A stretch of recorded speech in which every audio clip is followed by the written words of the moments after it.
Bonjour à tous. Pour bien débuter avec la plateforme de cours, je vous pose ici quelques explications. En début d'année, vous avez reçu un document qui reprend deux choses. Une série de numéros à 9 chiffres qui correspond à votre identifiant, ainsi qu'on vous demande de rentrer votre date de naissance. La première fois, si vous tapez WB eSchool dans un Explorer via Google par exemple, dans les premiers résultats de la recherche, vous allez arriver sur le lien qui se trouve ici. Et vous arriverez sur cette page pour pouvoir vous inscrire. On tape le code en 9 chiffres ici, on met sa date de naissance telle qu'on a l'exemple en dessous dans la case et on clique sur continuer. Il faudra par la suite valider la charte et valider le code de fonctionnement de la plateforme. Une fois ces opérations effectuées, vous arriverez sur votre espace personnel. Première démarche. On peut également passer par le site de l'école. Quand vous êtes sur le site de l'école, on peut cliquer sur la petite icône qui se trouve sur la droite et vous arriverez directement sur la page WB eSchool. Attention, lors de la première connexion, je vous déconseille de taper directement votre nom d'utilisateur et votre mot de passe, sauf si vous êtes déjà connecté les années antérieures. Si c'est la première année que vous êtes dans notre établissement, cliquez d'abord sur activer votre compte élève et vous voyez que vous arrivez sur la même page que précédemment via l'Explorer Google. D'accord?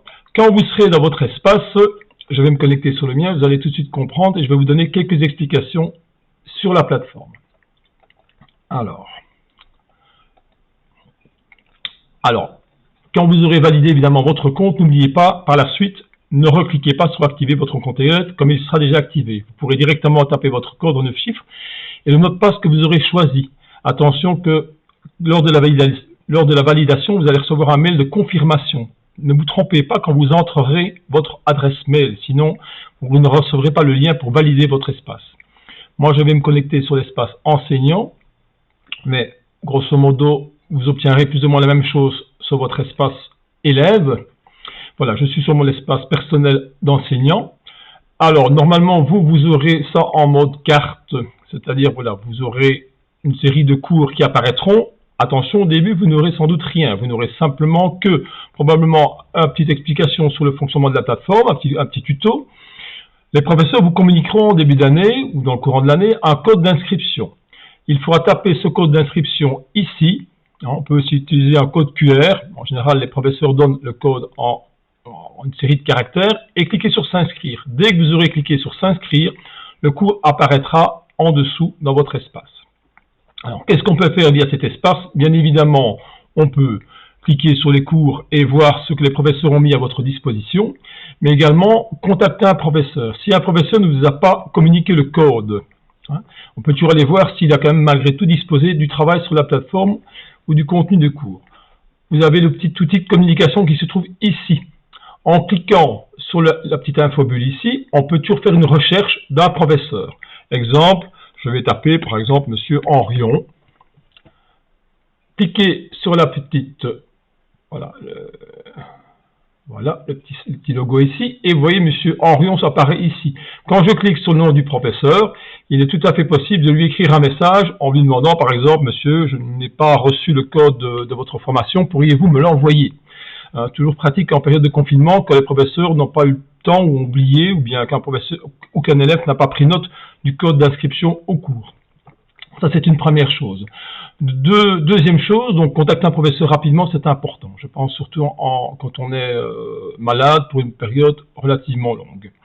Vous avez aussi un calendrier. Ce calendrier va reprendre notamment des devoirs, des leçons ou des questionnaires que les professeurs ont mis sur la plateforme. Un petit peu comme le principe d'un journal de classe. Trois choses se retrouvent ici, également des annonces, quand un professeur fait une annonce pour ne pas oublier de rendre un devoir ou une leçon, ou bien qu'il réalisera une visioconférence, je dirais, dans les semaines qui vont suivre, ou en fonction de sa planification. Toujours aller voir peut-être au niveau des annonces. Par exemple, moi si je reviens par exemple en octobre, vous verrez qu'il y a bien d'avantages sur la plateforme, notamment les petits logos sont représentés. Voilà, par exemple, la petite flèche bleue vers le bas signifie que c'est un devoir. Et ici, par exemple, c'est une leçon. Vous avez aussi des petits quiz. Chaque fois, le petit symbole est différent. Donc, je résume. On retrouve dans l'agenda non seulement les devoirs, les leçons, mais les questionnaires qu'on pourrait vous soumettre. Ça, c'est une chose. Je vais rentrer, par exemple, ici dans un cours.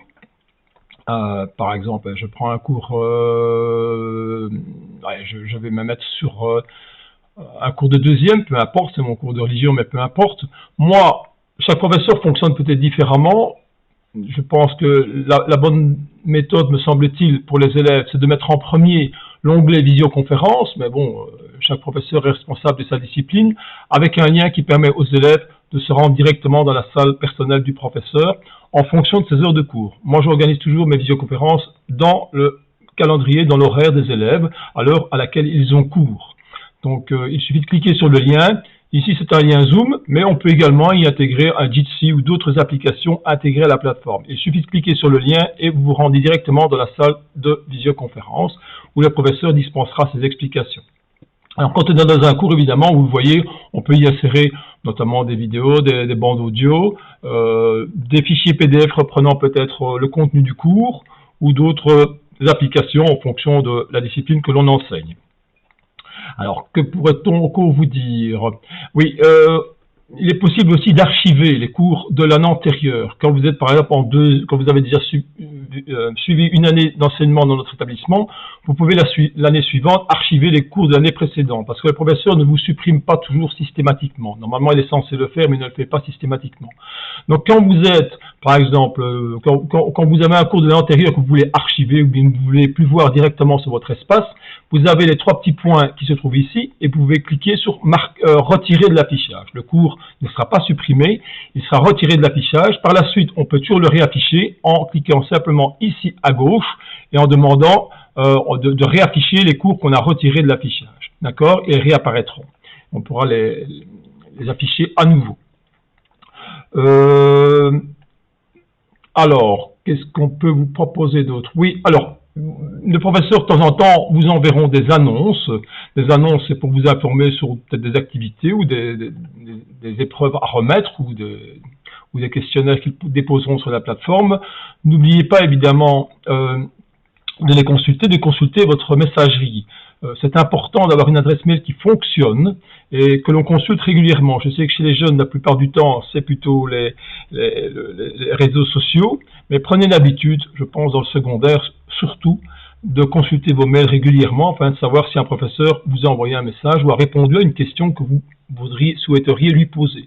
À ce propos, je dirais la messagerie qui se trouve ici ne sert pas qu'à envoyer un message au professeur quand on rencontre un problème pour se connecter sur son espace de cours si on ne dispose pas du code, mais également à lui poser une question. C'est toujours faisable également. N'hésitez pas aussi à m'envoyer un message. Alors, si vous ne parvenez pas, ou si un autre problème un autre élève rencontre un problème, on peut aussi toujours me contacter. Moi, c'est Monsieur Nicolas. Si vous tapez mon nom ici, il apparaîtra également. On peut m'envoyer un message. On peut aussi m'envoyer un message sur l'adresse qui a été créée pour pouvoir résoudre les problèmes qu'on rencontre sur la plateforme via WB eSchool, donc wbeschol@arnamur.be. Ça arrive sur ma messagerie personnelle et je réponds. J'essaie de dépanner les élèves assez rapidement. Voilà, grosso modo, je dirais les rudiments pour pouvoir fonctionner sur la plateforme. Le reste est relativement intuitif. Je ne pense pas que vous rencontrerez des difficultés particulières pour comprendre ce que les professeurs ont mis à votre disposition sur l'espace de cours. Je vous souhaite un bon travail à tous et à toutes et une excellente année scolaire. À bientôt.